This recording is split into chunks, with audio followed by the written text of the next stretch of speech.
Earlier today, DNI Tulsi Gabbard fulfilled her promise and declassified 42 additional pages exposing the Russiagate hoax.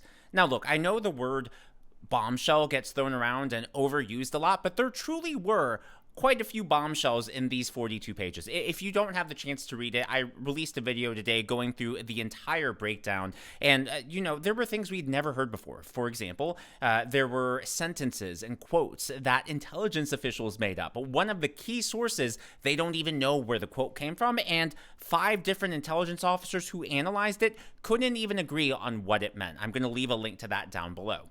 Well, Karoline Leavitt invited Tulsi Gabbard to the press briefing today to talk about it, and this was being broadcast live on news networks. Well, guess what? CNN censored Tulsi Gabbard in real time. They cut away right when she was getting to the good stuff. Full intelligence community assessments released in the months leading up to the November 2016 election concluded that Russia had neither the intent nor capability to impact the outcome of the U.S. election.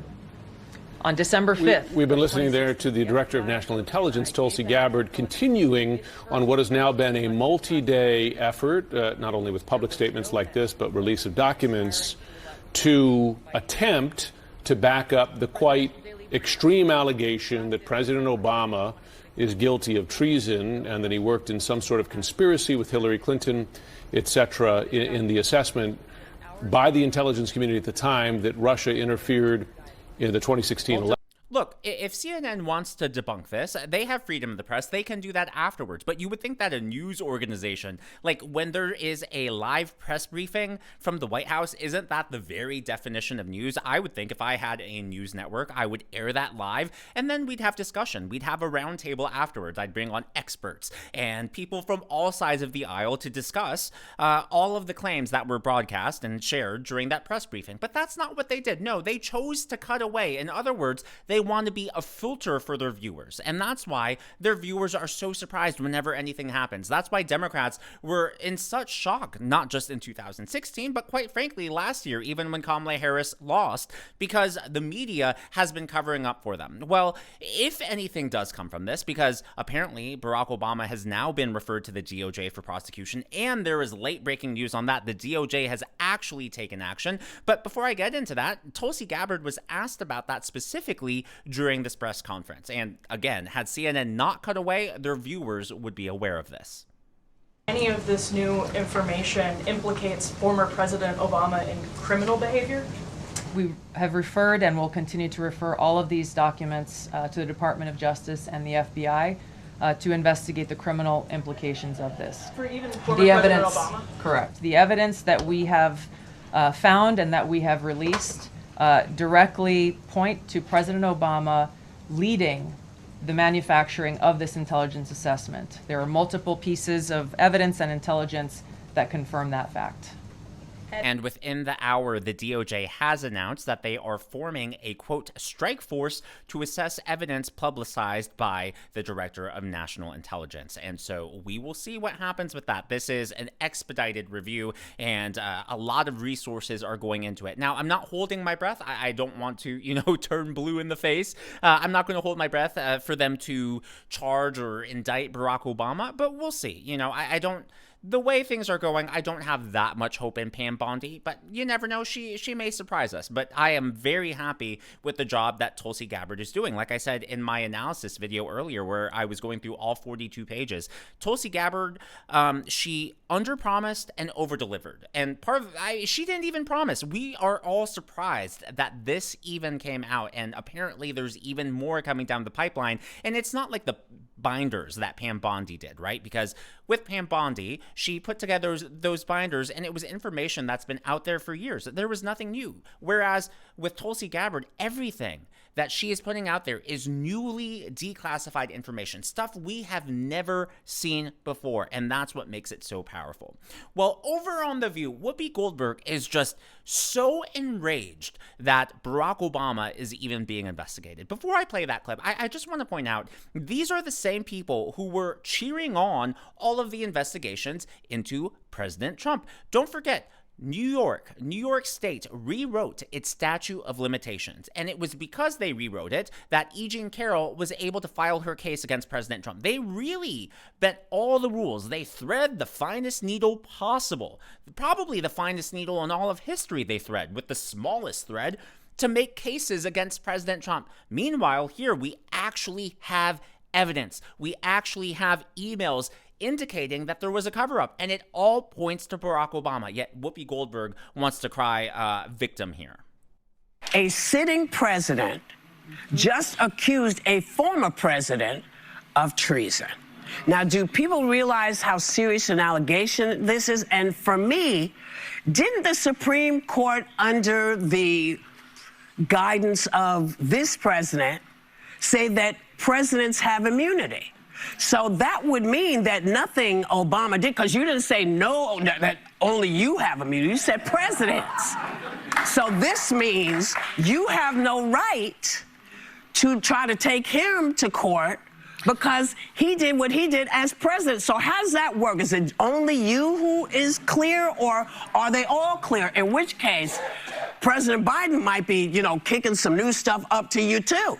Because if you say nobody has immunity, or everybody, you have to decide which way you're going to go.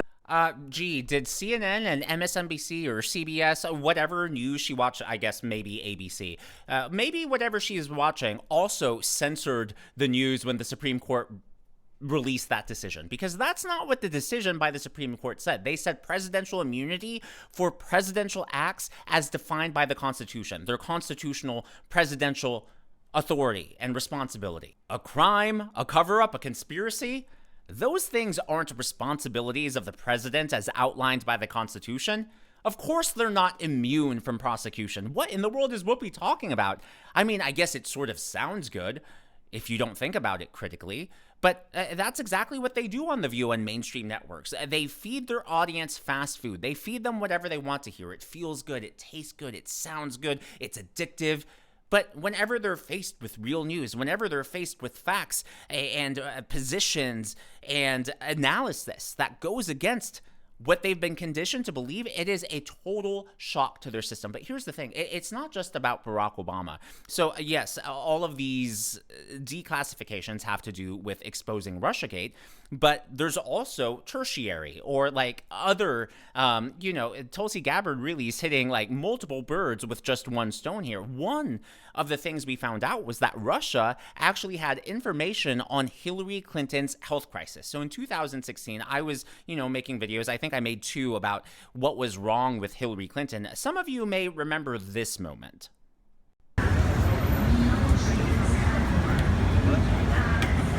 So this was after a 9/11 memorial. And you'll notice that's Hillary Clinton right there, obviously Secret Service. She's wobbling and they chuck her in the van.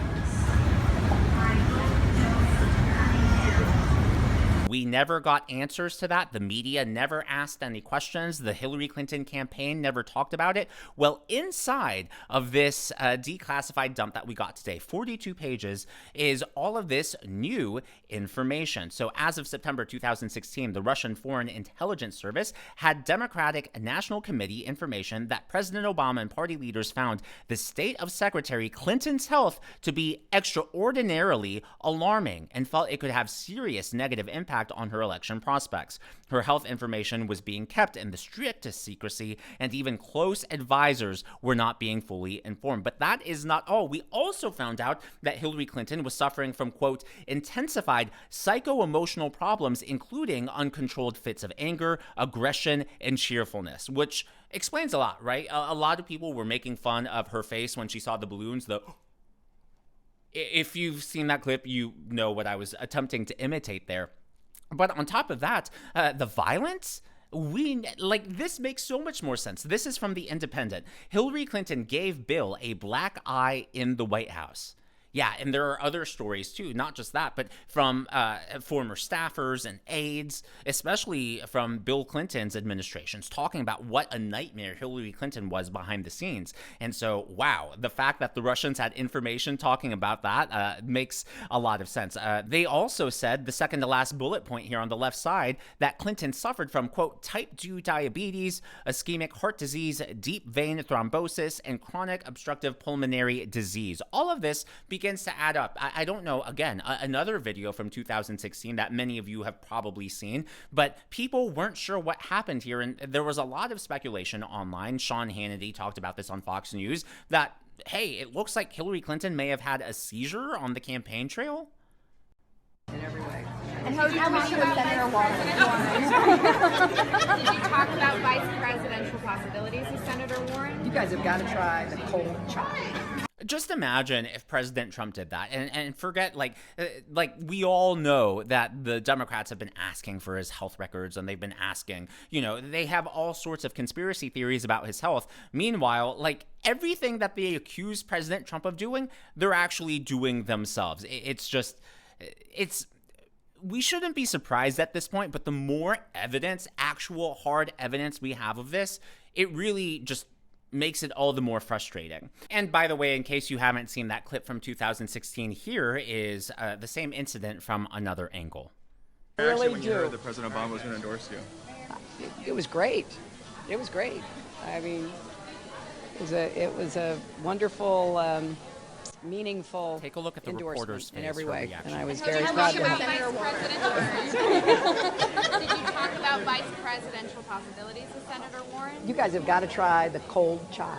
I've had it. It is delicious, isn't it? So most of these declassified documents are all about Brennan, Obama, and obviously we know that the Clinton campaign was tied to Russiagate. So it's been interesting that these documents have been quiet on Hillary Clinton. Well, right here, they start going beyond Hillary Clinton's health and the cover-up, but they discussed in writing a plan approved by Secretary Clinton,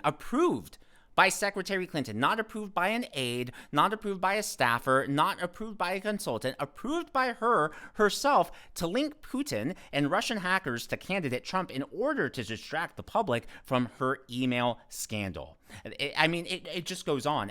One of the crazy things, this next bullet point, is the FSB had details of secret meetings with multiple named U.S. religious organizations in which U.S. State Department representatives offered, in exchange for supporting Secretary Clinton, significant increases in financing from department funds and the patronage of state in dealing with post-Soviet countries. I mean, no wonder we had to dismantle USAID and all of the other government programs. That's the issue, right? They allocate, Congress, of course, allocate all of this money to various organizations, and then it gets funneled out, and they don't trace the money. It gets politicized. There are backroom deals. It goes into who knows whose pockets.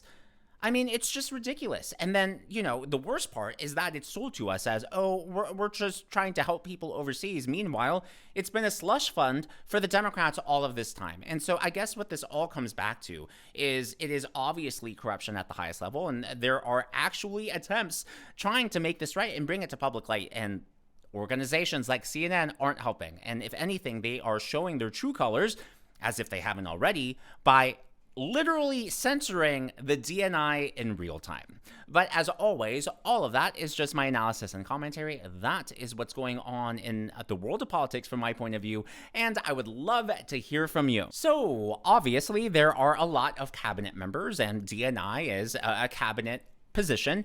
With that being said, Tulsi's been in the news a lot because of these recent developments, but who do you approve of the most in their role as a cabinet member? Like, who, is it Tulsi, or, do you like someone else and you don't think they're getting a lot of attention and they deserve more recognition? Let me know your favorite cabinet pick so far. Or you can maybe do the inverse, like which cabinet member has disappointed you the most. Either way works. I'm interested to see what y'all say.